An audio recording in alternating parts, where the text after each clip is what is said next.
हिंदू क्यों नहीं जा सकते मक्का मदीना में?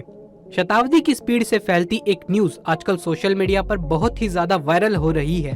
इसके मुताबिक ये कहा जाता है कि मक्का मदीना के अंदर शंकर भगवान को कैद करके रखा गया है और लोगों का ये सवाल है कि अगर ऐसा नहीं है तो फिर क्यों यहाँ मुसलमानों की इतनी भीड़ उमड़ती है, लेकिन एक भी हिंदू देखने को नहीं मिल सकता। आखिर सच्चाई क्या है मक्का मदीना की और क्यों किसी भी हिंदू को देखकर उसे बाहर से ही यहाँ से रवाना कर दिया जाता है? दोस्तों, आज हम आपको मक्का मदीना और शंकर भगवान के बीच के कनेक्शन के बारे में बताएंगे और साथ ही ये भी बताएंगे कि क्या ये बात सच है या फिर इसके पीछे कोई और राज छिपा है। पर इसे जानने से पहले हमारे चैनल अमेजिंग लाइफ को सब्सक्राइब कर लें और पास वाले बेल आइकन को भी जरूर दबा लें ताकि ऐसे ही इंटरेस्टिंग वीडियोस आप तक पहुंच सके सबसे पहले। आप काफी लंबे समय से इस न्यूज को सुनते आ रहे होंगे कि मुसलमान जिस काबा को अपने सबसे पवित्र जगह मानते हैं उसके अंदर शिवलिंग मौजूद है और तो और मुसलमान जिस जगह पर शैतान को पत्थर मारते हैं वो जगह कोई और नहीं बल्कि शिवजी है, जिसे सऊदी अरब के लोगों ने कैद करके रखा है। और इन्हें ऐसा लगता है कि अगर कोई हिंदू वहां जाकर इन पर पानी डाल देगा तो वो आजाद हो जाएंगे। यही वजह है कि मक्का मदीना में हिंदुओं को नहीं जाने दिया जाता। अब इस दावे में कितनी सच्चाई है ये तो हम आपको बताएंगे ही, पर उससे पहले आपका ये जानना जरूरी है कि आखिर मक्का मदीना मुस्लिमों के लिए इतना ज्यादा खास क्यों है। सऊदी अरब एक पूरा इस्लामिक देश है जहाँ पर इस्लाम धर्म को मान्यताएं दी जाती हैं। यहाँ पर पेट्रोलियम बहुत ही ज्यादा मात्रा में पाया जाता है, इसलिए ये दुनिया भर के विकसित देशों में से एक है। सऊदी अरब की राजधानी रियाद है और यहाँ की करेंसी रियाल है, लेकिन यहाँ की राजधानी से भी ज्यादा प्रसिद्ध हैं यहाँ के दो शहर, एक है मक्का, दूसरा है मदीना। ये दोनों ही शहर केवल सऊदी अरब में रहने वाले मुस्लिमों के लिए नहीं बल्कि पूरी दुनिया भर में रहने वाले मुसलमानों के लिए बहुत ही ज्यादा अहम है। इसकी सबसे बड़ी वजह ये है कि यहाँ पर हर साल लाखों की संख्या में मुसलमान आते हैं। ये मुसलमानों के लिए तीर्थ स्थल की तरह है। हिंदुओं में ये मान्यता है कि 4 धाम की यात्रा कर लें तो इंसान के सारे पाप और सारे दुख दर्द मिट जाते हैं। ठीक उसी तरह इस्लाम धर्म में भी ऐसा माना जाता है कि मक्का मदीना जैसी पाक जगह के दर्शन करने के बाद इंसान खुदा के नेक बंदों में शामिल हो जाता है। इसलिए हर मुस्लिम की ये ख्वाहिश होती है कि वो मरने से पहले एक बार हज की यात्रा जरूर कर ले।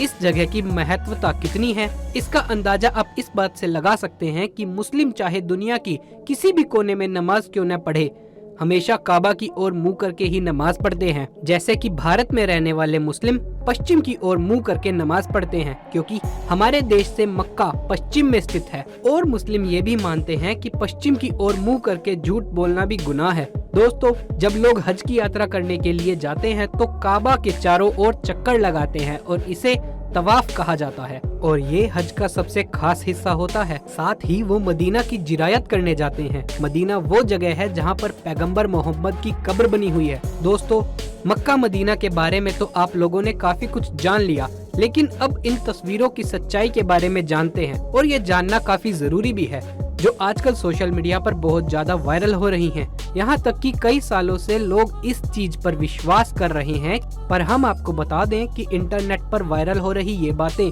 सिवाय अंधविश्वास के और कुछ भी नहीं है। अगर आप सच्चे हिंदू हैं तो आप ये बात मानते ही होंगे कि शिव जी की जब तीसरी आँख खुलती है तो प्रलय आ जाती है। तो भला आप इस बात पर किस तरह से यकीन कर सकते हैं कि कोई शिव जी को कैद करके रख सकता है?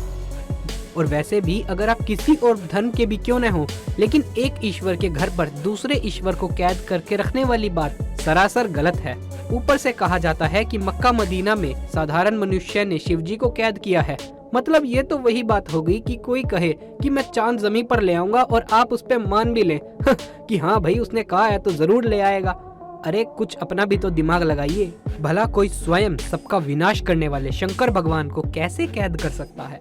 अब कई लोग इस बात को तो नहीं मानते कि वहाँ पर शिव जी कैद हैं, लेकिन ये जरूर मानते हैं कि मक्का मदीना में शिवलिंग है। तो हम इस पर भी पुष्टि कर दें कि ऐसा कुछ भी नहीं है। असल में मुसलमान जब हज यात्रा के लिए जाते हैं तो मक्का के पास स्थित एक इमारत में शैतान को पत्थर मारने की रस्म के साथ ही हज की यात्रा पूरी मानी जाती है। हालांकि शैतान को पत्थर मारने की रस्म पूरे 3 दिन की होती है, लेकिन ईद उल अदा यानी कि बकरा ईद के पर्व पर इस रस्म की शुरुआत होने के कारण सभी हज यात्री इस मौके पर ही शैतान को पत्थर मारने की रस्म पूरी करने की हसरत रखते हैं। हज की यात्रा पर आए लोग तीसरे दिन यहाँ मौजूद इन 3 बड़े खम्भों को शैतान समझकर इनके ऊपर पत्थर मारते हैं और इस रस्म को करने के साथ ही हज की यात्रा को पूरा माना जाता है। अब कई सारे हिंदुओं का यह कहना है कि यही खम्भे शिवलिंग है और इनके नीचे शिवलिंग स्थापित किए गए हैं। तो दोस्तों ऐसा बिल्कुल नहीं है, बल्कि इसका सच कुछ और ही है। जब अल्लाह ने हजरत इब्राहिम से कुर्बानी में उनकी सबसे पसंदीदा चीज मांगी तो हजरत इब्राहिम के लिए उनकी इकलौती औलाद से ज्यादा पसंदीदा और क्या चीज हो सकती थी, क्योंकि इनकी औलाद काफी बुढ़ापे में पैदा हुई थी और हजरत इब्राहिम उनसे प्यार भी काफी किया करते थे। लेकिन अब अल्लाह का हुक्म तो मानना ही पड़ेगा, इसलिए हजरत इब्राहिम ने अपने बेटे की कुर्बानी देने का फैसला किया। दोस्तों, हजरत इब्राहिम जब अपने बेटे को लेकर कुर्बानी देने जा रहे थे तभी रास्ते में एक शैतान मिला, जिसने हजरत इब्राहिम से कहा कि वो इस उम्र में अपने बेटे की कुर्बानी दे रहे हैं। अब तो उनकी उम्र भी काफी हो चुकी है और बेटा होना काफी मुश्किल है। ऊपर से ये लड़का उनका काफी मुश्किल से हुआ था, जो बुढ़ापे में उनका इकलौता सहारा था। शैतान ने ये भी कहा कि अल्लाह के कहने पर हजरत इब्राहिम कैसे अपने जिगर के टुकड़े को कुर्बान कर सकते हैं। अब शैतान की सारी बातें सुनकर हजरत इब्राहिम सोच में पड़ गए और फिर इनका कुर्बानी देने का इरादा भी डगमगाने लगा। लेकिन फिर इनको ख्याल आया कि नहीं, ये चीज गलत है, अल्लाह की फरमाइश सबसे पहले है।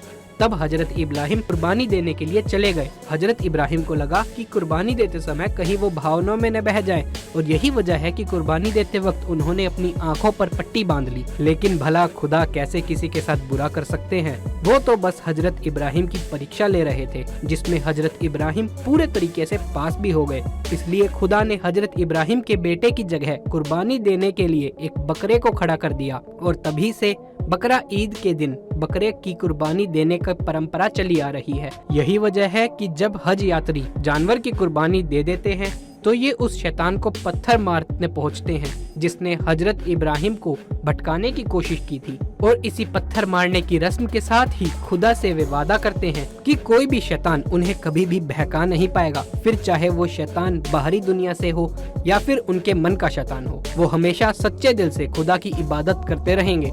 ऐसे में दोस्तों, ये कोई शिवलिंग नहीं है, बल्कि जो 3 खम्बे हैं वो शैतान का प्रतीक है, जिस पर पत्थरों की बरसात करके लोग अपने अंदर के शैतान को मारने की कोशिश करते हैं। ऐसे में कई लोगों का यह सवाल आता है कि अगर ऐसा कुछ नहीं है तो वहाँ पर हिंदुओं को जाने की इजाजत क्यों नहीं दी जाती। दोस्तों, यहाँ पर सबसे पहली बात तो ये जानना जरूरी है कि यहाँ पर सिर्फ हिंदुओं को जाने की इजाजत नहीं, बल्कि किसी भी गैर मुसलमान को यहाँ जाने की इजाजत नहीं है। फिर चाहे वो हिंदू हो, सिख हो, ईसाई हो, बौद्ध हो, अगर वो मुसलमान नहीं है तो उसे काबा के अंदर नहीं जाने दिया जाएगा, क्योंकि ऐसा माना जाता है कि अगर मुसलमान नहीं है तो वो जाहिर सी बात है सच्चे दिल से अल्लाह की इबादत भी नहीं कर पाएगा, अल्लाह पर विश्वास नहीं करता होगा। और जो सच्चे दिल से अल्लाह पर विश्वास नहीं करता उसे काबा के अंदर प्रवेश करने की इजाजत नहीं है। यहाँ सिर्फ उन्हीं लोगों को अंदर जाने की इजाजत है जो बिल्कुल पवित्र मन से अल्लाह के ऊपर विश्वास करते हैं, अल्लाह को मानते हैं। अब दोस्तों, इसे आप इस तरीके से समझ सकते हैं कि जैसे आपका घर है, अगर कोई आपकी इज्जत नहीं करता तो आप उसे अपने घर में आने की अनुमति नहीं देंगे। क्यों नहीं देंगे ना? आप यही चाहेंगे कि अगर आपके घर में कोई आ रहा है तो वो आपका सम्मान करे।